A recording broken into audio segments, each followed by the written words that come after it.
사무엘상 3장 10절로 12절까지 말씀 보시겠습니다. 구약성경 412페이지 사무엘상 3장 10절로 12절까지 말씀입니다.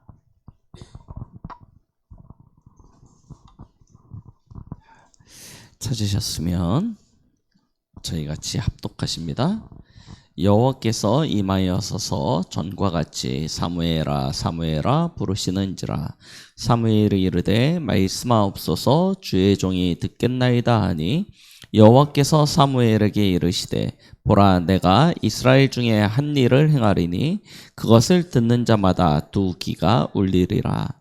내가 엘리의 집에 대하여 말한 것을 처음부터 끝까지 그날에 그에게 다 이루리라. 아멘. 오늘 말씀 제목입니다. 처음부터 끝까지 다 이루리라 라는 제목으로 함께 말씀을 나누겠습니다.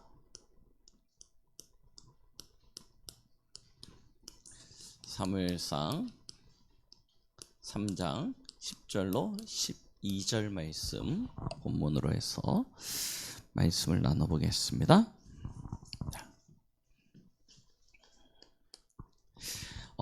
저희가 지금 함께 이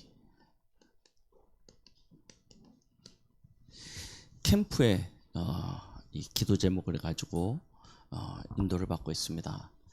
이번 10월 캠프부터는 어떤 사람들이 특별한 시간을 내서 특별한 장소에 모여서 함께 캠프를 하는 것이 아닙니다. 물론 메인 캠프 현장은 있어요. 이번 10월 달에는 수원이죠. 거기에 모여서 메인 사역은 하지만 사실은 전 지교회에서 함께 합니다. 또한 캠프에 참여하시는 분들, 또 지교회 캠프에 참여하시는 분들만 캠프를 하는 것이 아니고요. 참여하지 못하시는 분들도 마찬가지입니다.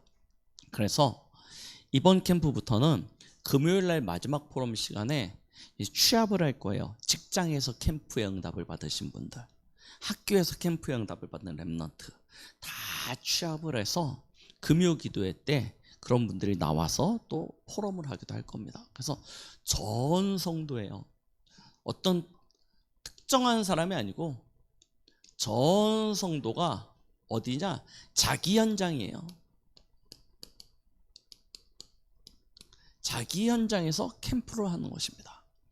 그래서 지난주에 광고 때 말씀드렸듯이 메시지도 새벽 메시지를 해드려요. 전에는 10시에 모여서 캠프 메시지를 듣고 현장에 나갔는데, 그러면 직장 가시거나 학교에 가는 학생들은 메시지를 받을 수가 없는 겁니다. 그래서 아예 새벽에 메시지, 새벽 예배 때 메시지를 주고 그 메시지를 가지고 하루 동안 캠프 현장에서 응답을 받고 마지막에 같이 또 포럼하고 그러면서 또 같이 기도하고 그러다가 마지막 날에 직장에 다녔던 학생들 또 우리 직장인들은 그날 같이 모여서 또 포럼하고 그러면 다 함께 캠프의 축복 속으로 들어가길 딱 마음에 담고, 그래서 여러분들도 내 현장을 두고요, 이번 10월부터는 하나님 나의 현장에 캠프의 응답이 있게 하옵소서 같이 기도하시면서 축복 누리시기 바랍니다. 우리가 캠프를 하는 이유는 무엇입니까? 다른 것 없어요. 저희는요, 이 캠프를 통해서 하나님이 은혜로 남겨주는 7천 제자를 찾고 세우고자 함입니다. 그렇죠? 7천 제자는 어떤 사람이냐? 하나님께서 이 시대에 은혜로 남은 자예요. 이 사람이 7천 제자입니다. 로마서 11장의 말씀과 같이 하나님께서 이 시대를 복음화하기 위하여, 이 재앙만난 이 시대를 살리기 위하여 은혜로 남은 자, 이 사람이 7천 제자예요. 그러면 7천 제자는 무엇으로 살아갑니까? 복음이죠. 복음으로 남는 자입니다. 그래서 저희는 복음의 결론을 향하여 계속 나아가는 거예요. 다른 힘도 없습니다. 다른 능력도 없습니다. 오직 복음입니다. 자, 그런데 세상의 풍파가 파도처럼 밀려옵니다. 우리를 삼킬 듯이 덮쳐옵니다. 그럼에도 불구하고 저희는 세상의 그와 같은 거센 문화의 위협 앞에서도 남을 자의 삶을 살아가는 거예요. 그리고 이 복음을 우리 후대 앞에서 전달하고 남길 자의 삶을 살아가는 것입니다. 이 사람을 우리는 하나님의 은혜로 남은 자, 이사야 6장 13절에 렘넌트, 거룩한 씨, 그루터기라고 말하고 있죠. 그루터기입니다. 렘넌트. 하나님의 마지막 희망이고 하나님의 시작이 될 사람이에요. 저희는 그와 같은 이 시대의 7천 제자로 부름받았고 이와 같은 7천 제자를 현장에 남기고 가는 것입니다. 이게 우리의 인생의 최종 목적이에요. 그렇다면 우리가 이와 같은 축복을 누리려면 결국 무엇입니까? 우리 자신 먼저입니다. 이 부르심에 대한 정확한 확신이 있어야 되겠죠. 이 확신이 없으면 우리조차 매일 흔들려요. 매일 흔들립니다. 그래서 나 자신에 대한 하나님의 부르심에 대한 확신부터 우리는 분명히 하는 것입니다. 오늘 사무엘이 하나님의 부르심을 받는 그 장면입니다. 자, 그때 보세요. 사무엘의 상태를 보세요. 어떤 상태였습니까? 오늘 본문이었던 사무엘상 3장 7절에 보니까 이때 사무엘의 상태가 나와요. 뭐라고 말씀하고 있습니까? 사무엘이 아직 여호와를 알지 못하고 여호와의 말씀도 아직 그에게 나타나지 아니한 때라고 하였습니다.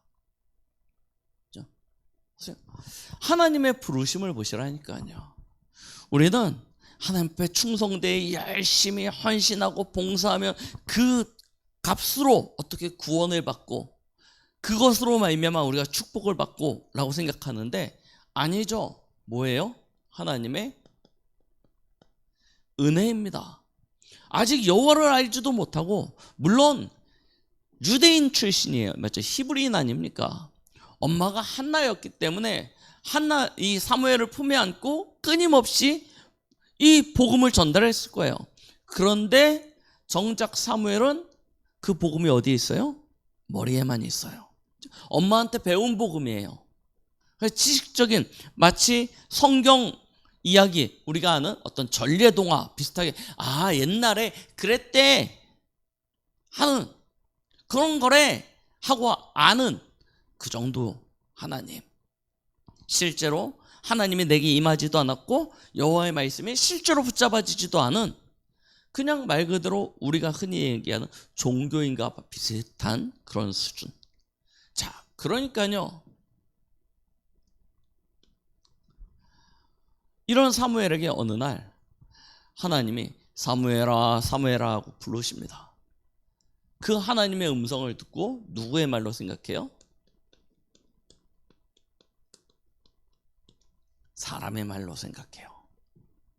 그렇죠? 사람 따라갑니다. 엘리 제사장에게 막 쫓아가는 거예요. 제사장님 저 부르셨습니까? 하고요. 그렇죠? 우리가 하나님을 알지 못하는 상태, 하나님의 말씀이 그에게 임하지 아니하는 상태, 어떤 상태가 되지냐면요, 하나님의 음성을 들을 때 사람의 말로 들을 수밖에 없습니다. 그래서 이 말이 좋니 나쁘니 은혜가 되니 안 되니 항상 뭐 하냐면 내 기준을 가지고 하나님의 말씀을 평가해요. 그렇게 받아들입니다. 그러니까요, 신앙생활이 어떻게 되겠습니까? 사람의 말로 받아들이니까요. 어쩔 수 없어요.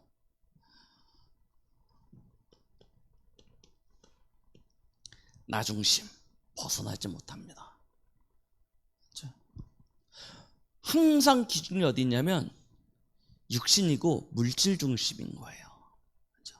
그리고 무엇을 봅니까?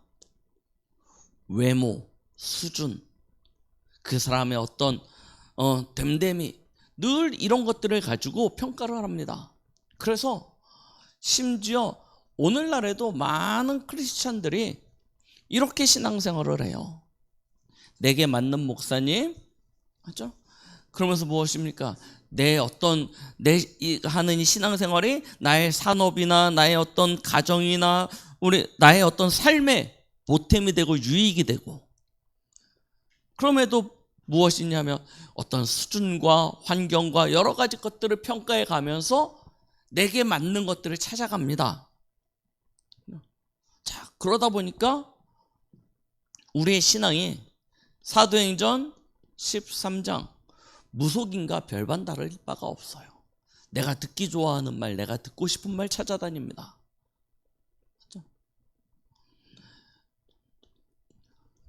역술인 찾아가는 것과 별 차이가 없습니다. 복 받기 위해서 어떻게 하면 복이 될지 이런 거 찾아다니는 거예요. 교훈이 되어질 그런 말들 찾아다니면서 결국 종교 생활하게 되는 것이죠. 자, 이런 수준에 있는 사람들은 어떻게 되냐면 교회를 학원 다니듯이 생각합니다. 그래서 언제든지 끊어요.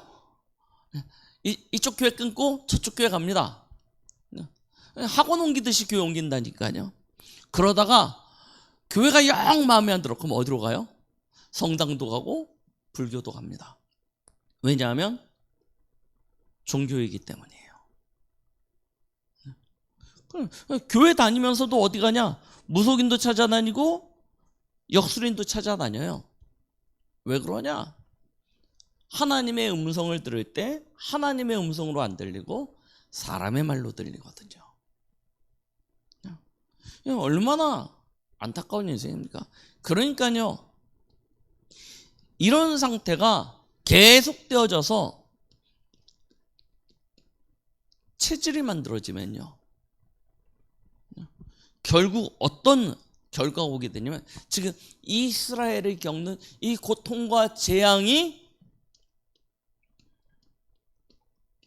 반복되어지는 결과가 와요. 나는 열심히 교회 다니는데 내 삶에 저주와 재앙이 끊어지지 않아요. 우리의 가문에 저주와 재앙이 끊어지지 않아요. 반복되어지는 문제가 계속 와요. 그래서 신앙생활을 하면 할수록 갈등이 돼요. 아니, 은혜가 되고 축복이 되고 응답이 되고 해야 되는데 계속 갈등이고 계속 문제예요. 그런데 뭐가 있냐면 그래도 들은 풍월이 있어가지고요, 혹시 이런 분들이 오히려 더 한다니까요. 저희는 그냥 별로 그런 생각 안 하는데요, 이렇게 신앙생활을 하는 분들이 뭘 되게 챙기냐면 신벌을 되게 따져요. 하나님이 이러다가 내가 벌 주시지 않을까, 거기에 대한 두려움을 가지고 교회에 옵니다. 전혀 은혜도 안 되고 전혀 응답도 없는데 뭐냐면 내가 이거 안 하면 하나님이 내게 혹시 벌 주시면 어떠지? 무속인들이 그러잖아요. 내 말 안 들으면 벌 받아. 이것처럼요, 신앙생활 그렇게 해요. 하나님이 내게 벌 주실까 봐. 그런데 참 안타깝죠. 그래서 사실은 구원받으면 완전히 끝난 건데 끝나지가 않아요. 어떤 상태가요? 마귀의 그 영향이 끝나지 않아요. 나는 교회를 다니는데 복음이 아니고 뭐예요? 우상 숭배하는 것과 똑같아요. 그래서 내 안에 실제로 삶의 수고하고 무거운 짐이 그리스도 예수 앞에서 벗겨지지가 않아요. 계속되어지는 정신적인 스트레스와 많은 마음의 불안과 두려움, 염려, 근심, 이것이 계속되어지다 보니까 불면증, 우울증, 조울증, 공황장애, 이런 여러 가지 정신적인 질환들이 반복되어지는 거예요. 자, 그러니요, 이 육신이죠. 우리의 삶과 특히 일 제대로 되겠습니까? 안 돼요. 제대로 안 돼요. 여러분, 마음에 병이 들어서 시달려 보셨습니까? 손에 뭐 잡힙니까? 하나도 안 잡혀요. 그렇죠? 기쁨도 없고 행복도 없고요. 완전히 흑암에 눌린 상태. 아, 죽는다는 게 이런 상태가 되는 건가? 할 만큼요. 완전히 잡히는 거예요. 그래서 이 인생이요, 지옥 같다니까요. 지옥 같은 인생이라고 느껴지니까 어떻게 하냐면 아예 죽는 게 더 낫다고 생각되어지는 거예요. 그래서 뭘 선택해요? 자살도 선택해요. 근데 죽으면 끝입니까? 아니요. 지옥이잖아요. 지옥이 있어요. 영원한 저주요, 영원한 재앙입니다. 문제는 이게 대물림 된다는 거예요. 그죠? 후대에게 그대로 대물림 되어집니다. 보세요. 지금 사무엘의 상태를 가지고 제가 조금 사무엘이 이랬다라기보다는요, 사무엘의 상태를 가지고 뭘 말씀드리냐면 이스라엘의 전반적인 상태를 말씀드리는 것입니다. 어떤 상태래요? 여호와를 알지 못해요. 여호와의 말씀이 끊어졌어요. 이거는 실제로 이스라엘의 지금 현재의 모습입니다. 사무엘만 그런 게 아니에요. 대제사장이었던 엘리조차도 하나님의 말씀이 끊어져 버렸어요. 그래서 하나님이 오늘 본문에 하나님의 말씀을 제사장인 엘리에게 주지 않고 누구에게 줘요? 사무엘에게 주세요.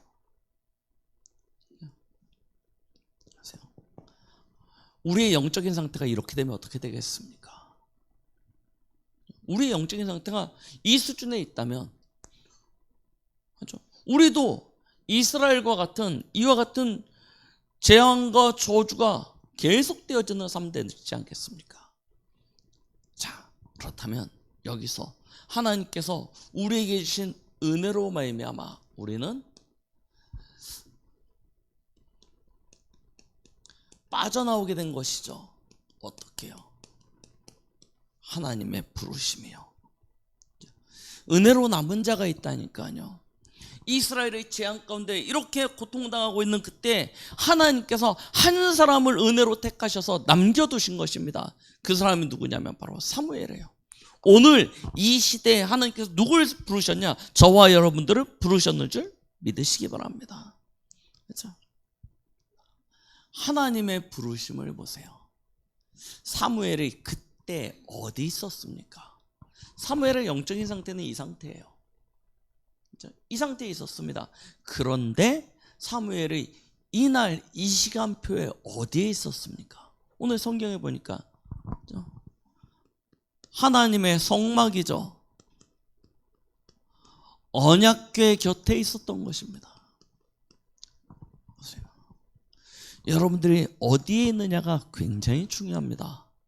여러분들이 누구랑 함께 하느냐가 너무나 중요합니다. 나의 영적인 상태가 조금 다운되고 내 영적인 상태가 조금 모자라다 할지라도 내가 어느 곳에서 누구와 함께 있느냐에 따라서 우리의 인생이 완전히 바뀌어질 수 있어요. 그래서 저희는 어디로 가야 돼요? 늘 은혜 중심입니다. 늘 교회 중심이고요. 늘 말씀 중심으로 우리의 삶이 엮어져 가야 돼요.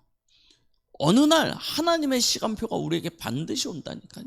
하나님의 모든 것을 소생시키고 회복시키시는 그 시간표가 분명히 오게 되어져 있습니다. 자, 도대체 성막 언약궤 무엇입니까? 하나님이 구약 성경에 주신 구원의 길이 있습니다. 구약 시대에 주신 구원의 길이에요. 그러면 이 상태 가운데 빠져버린 인생에게 하나님께서 주신 답이 무엇이었습니까? 처음부터 주셨죠. 창세기 3장 15절. 여자의 후손이 나타나 뱀의 머리를 상하게 할 것이다. 하나님이 주신 원시복음 첫 번째 복음의 내용이에요. 여자의 후손. 그 여자의 후손으로 오실 이를 구약시대는 메시아라 이야기했습니다. 구원자요. 그 구원자를 기다리는 방법이 뭐였습니까? 바로 출애굽기 3장 18절 피제사였습니다. 피를 드리는 거예요. 우리의 죄를 피 흘림으로 대속받는 거였습니다. 죄의 삭스는 사망이기 때문에, 그렇죠? 생명의 근원이 피에 있지 않습니까? 성경에 말씀하신 대로. 그래서 피 흘림입니다. 생명을 버려서 죄 사함을 얻는 거예요. 그래서 짐승을 잡아서 피제사를 드렸습니다. 그리고 그렇게 죄 사함을 얻은 이들만 하나님 앞에 나아갈 수 있게 되어진 것이죠. 자, 이 피제사를 드리는 장소를 하나님께서 정해 주셨는데 모세를 통하여 하나님이 성막을 지으라 말씀하시죠. 성막을 지으라고 말씀하십니다. 그리고 그 성막 안에 가장 중심되어지는 장소를 지성소로 하여 거룩하게 구별하였습니다. 그리고 그 지성소 안에 무엇이 있어요? 언약궤가 있습니다. 이 지성소 안에 있는 언약궤, 여기는요 1년에 한 번 이스라엘의 대제사장만 들어가서 하나님을 만날 수 있는 곳이에요. 자, 그러면 사무엘이 언약궤 옆에 있었습니다. 이게 말이 됩니까? 말이 안 되죠. 언약궤 옆에 가면 어떻게 돼요? 죽어요. 하나님은 거룩하신 분이시기 때문에 죄 있는 사람은 언약궤 곁에 갈 수가 없었습니다. 그래서 대제사장도 하나님의 언약궤 앞으로 나아갈 때는 자기를 거룩하게 구별하여서 거룩한 삶을 살다가 정해진 기간 동안에, 그리고 흠없는 모습으로 하나님 앞에 나아갔습니다. 그런데도 불구하고 혹시 죽을 가능성이 많기 때문에 그의 옷자락에 끈을 매달아서 방울을 달고 들어갔어요. 방울 소리가 그치면 죽은 거예요. 시체 건지겠다고 들어가면 죽어요. 그래서 뭘로 당겨요? 그 매단 줄을 당겨가지고 시체를 꺼냈어요. 그러면 사무엘이 어떻게 언약궤 곁에 누웠겠습니까? 하나님이 성막을 지었고 성전을 지을 때 성소와 지성소 주위에 레위인들의 처소를 두셨어요. 그래서 그 처소에 누워 있었다는 것입니다. 언약궤 곁에 이렇게 쭈그리고 잔 거 아니에요. 우리 언약궤 곁 하면 늘 그렇게 생각하시는데 그건 아니고요. 자, 그러나 사무엘의 지금 자리가 사람이 하나님의 언약궤 곁으로 다가갈 수 있는 곳에서 가장 가까운 곳이었다는 것이죠. 그곳에서 잠들어 있는데, 그렇죠? 하나님께서 그를 찾아오세요. 그렇죠? 보세요. 이 언약궤 안에는 중요한 세 가지가 담겨져 있습니다. 여러분도 잘 아시죠? 첫 번째 뭐예요? 하나님의 말씀. 바로 십계명이 새겨져 있는 돌판이죠. 두 번째, 하나님의 생명입니다. 그게 뭐죠?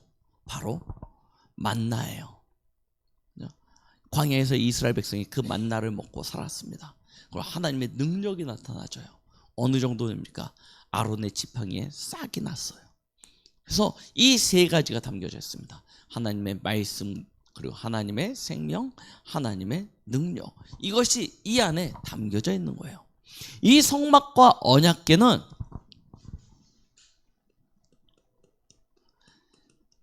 신약 시대에 오실 바로 예수 그리스도를 예표하는 것이죠.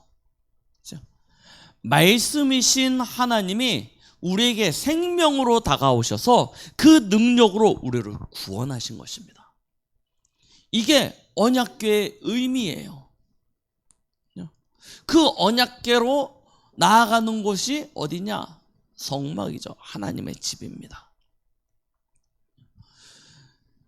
신약 시대에 이 예언되어진, 구약에 예언되어진 메시아가 그리스도로 오셨습니다. 메시아와 그리스도란 뜻은 같은 뜻입니다. 구원자라는 뜻이에요. 그렇죠? 메시아는 히브리어고 그리스도는 헬라어라는 차이가 있을 뿐이고요. 그러면서 이 그리스도라는 뜻을 직역을 해서 번역을 하면 어떤 뜻이 있어요?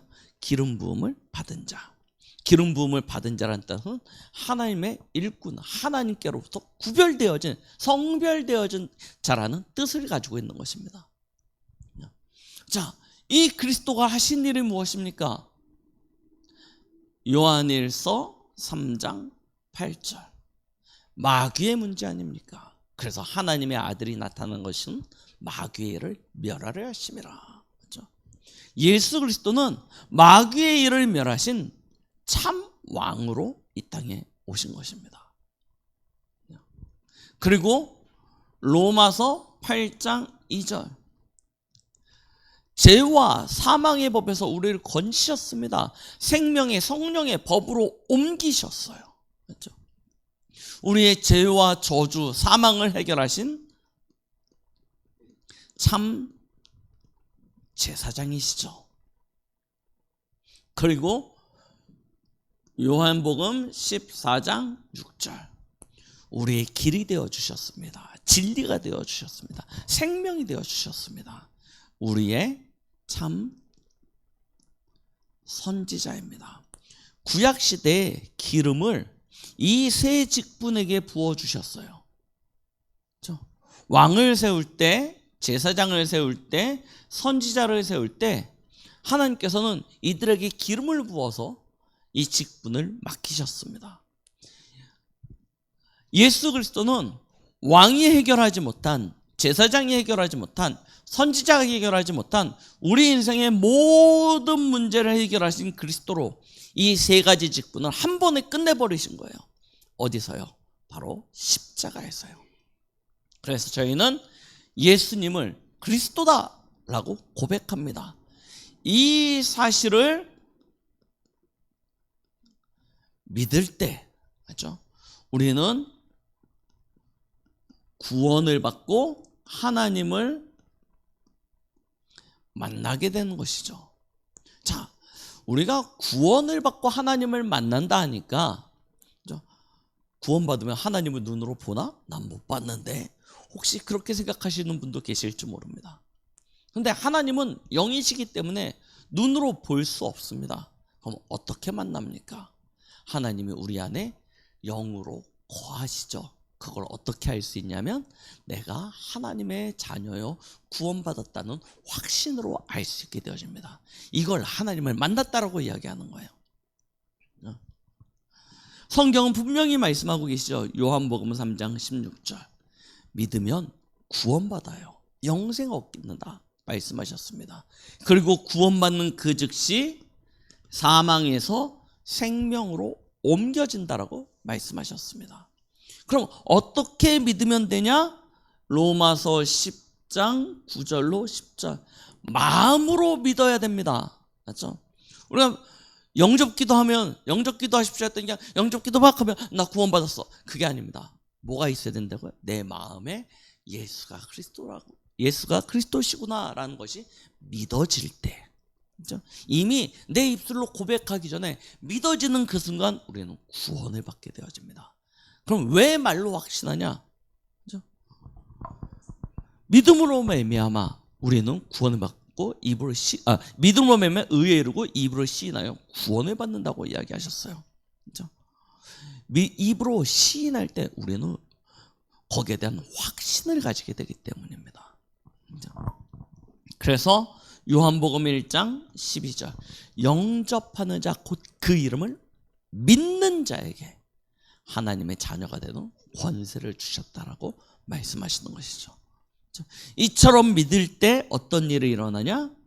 계시록 3장 20절 예수님이 내 안에 들어와 나와 더불어 먹고 마시며 나는 그와 더불어 먹고 마신다라고 말씀하셨죠. 어떻게 들어오신다고요?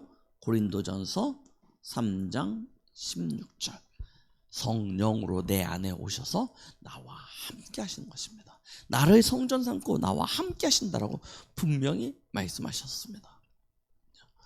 자, 이렇게 하나님의 부르심을 받은 자에게 하나님은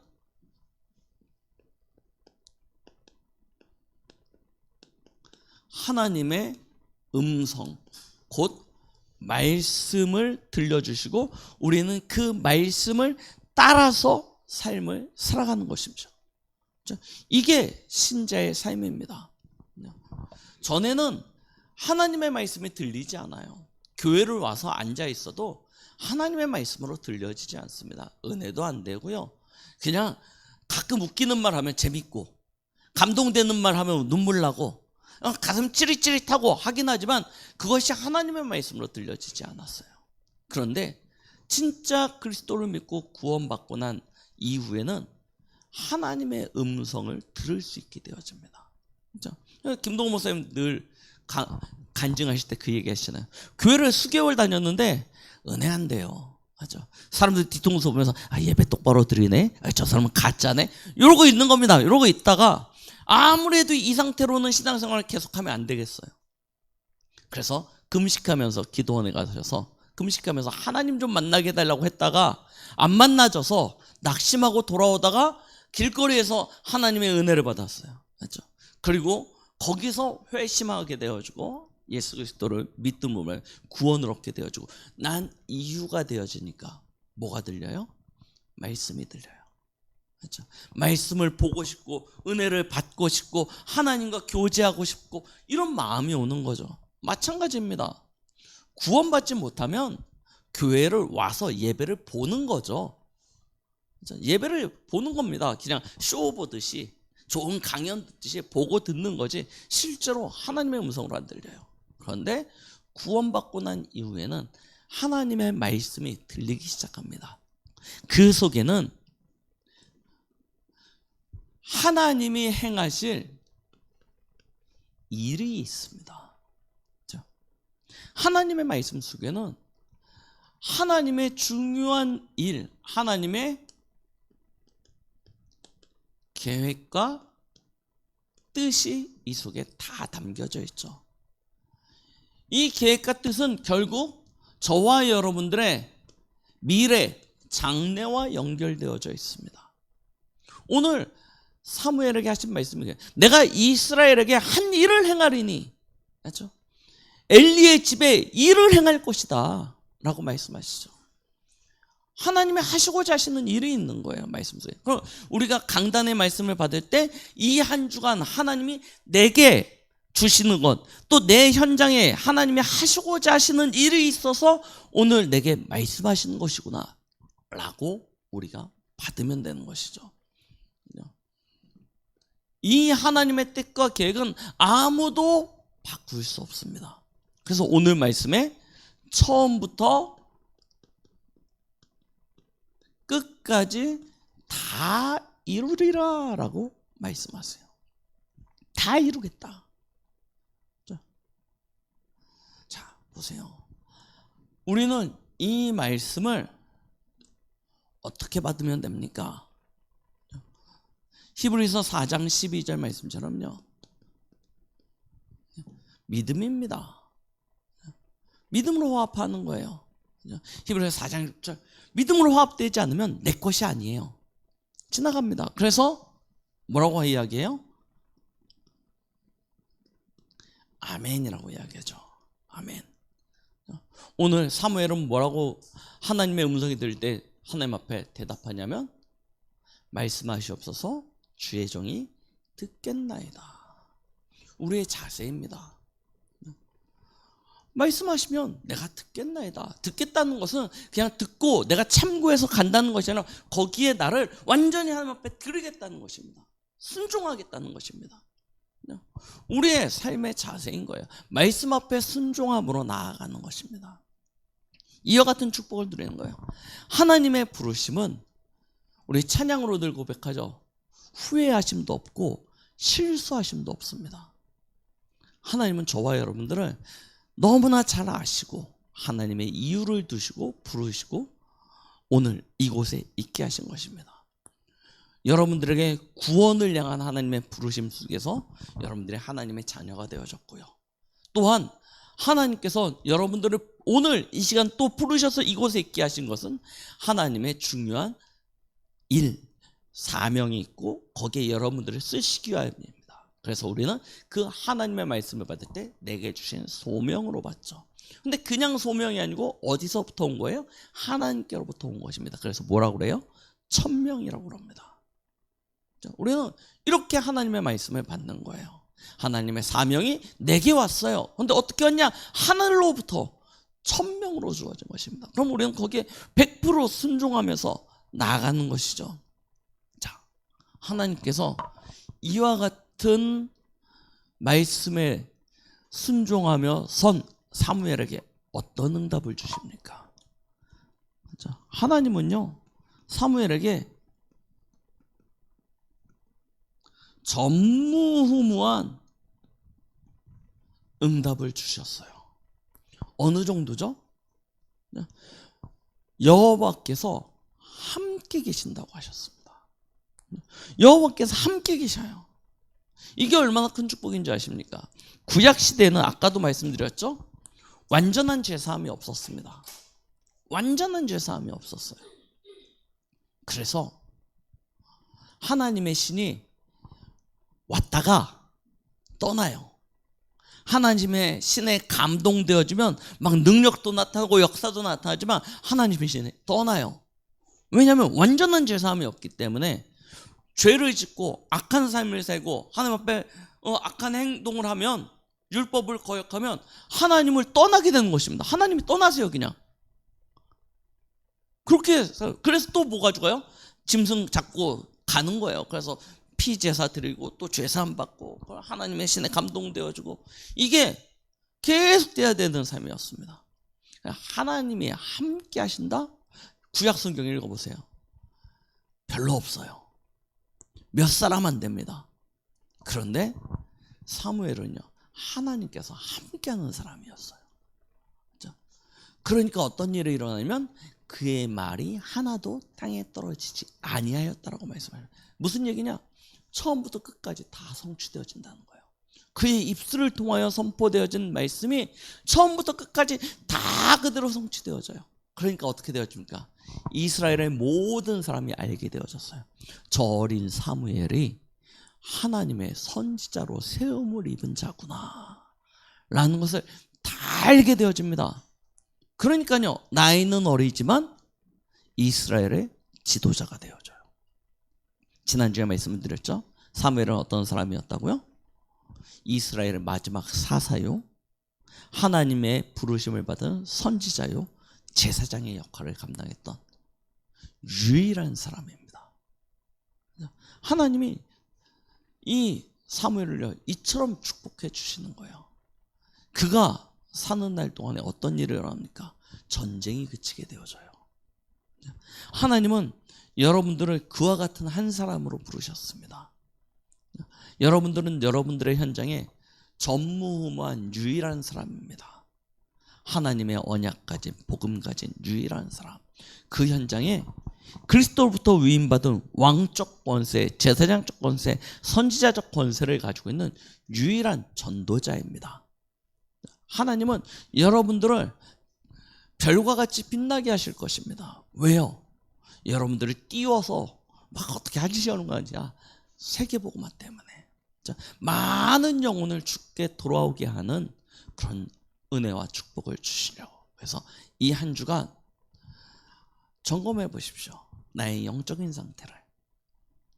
영적인 상태를 점검해 보시면서 진짜 나는 하나님의 부르심에 대한, 구원의 부르심, 그 소명, 사명, 천명에 대한 부르심, 그 확신이 있는지 점검해 보시면서 다시 한번 그리스도를 붙잡게 되어지는, 복음으로 더 가까이 나아가게 되어지는 그런 은혜와 축복이 있길 예수 그리스도의 이름으로 축원드리겠습니다. 기도합니다. 하나님 아버지 감사드립니다. 오늘도 우리에게 말씀 주시는 하나님, 그 말씀이 내 안에 마음과 생각, 영혼 그 깊은 곳까지 잘 박힌 목과 같이 박혀지게 하여 주시옵소서. 그래서 말씀 따라가며 우리의 영적인 상태가 회복되어지고 현장의 전도자로 승리하는 우리 강북동무교회 모든 성도들 되도록 축복하여 주시옵소서. 예수 그리스도 이름으로 기도드렸습니다. 아멘.